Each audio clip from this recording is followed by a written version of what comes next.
বিয়ের পর প্রতিটা মেয়েরই একটাই ইন্টেনশন থাকে, মায়ের সাথে কবে দেখা হবে। ঠিক তাই আমারও। আমি কবে বাড়ি যাব আর আমি আমার মায়ের মুখটা কবে দেখব। কারণ ছোটোবেলা থেকেই মা কিন্তু আমার খুব কাছের মানুষ, সাথে আমার খুব ভালো বন্ধু। তার সাথে খারাপ ভালো সবটাই কিন্তু আমি শেয়ার করি। মাকে যদি একদিন কল না করি তাতেই মনে হয় কতদিন কল করিনি, কথা বলিনি। আর মাকে ছাড়া আমি আমার লাইফ ভাবতেই পারি না। মাকে আমি ভীষণ ভালোবাসি।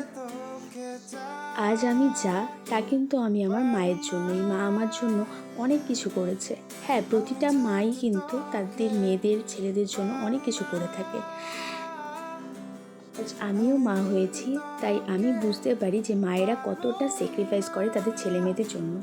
মায়েদের জন্য আলাদা করে কোনো দিন হয় না।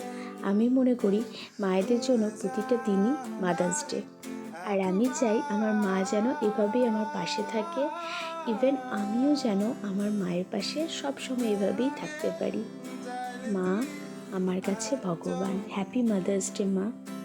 তুমি এভাবেই আমার পাশে থেকো। আমার অনেক অনেক ভালোবাসি। লাভ ইউ সো মাচ মা।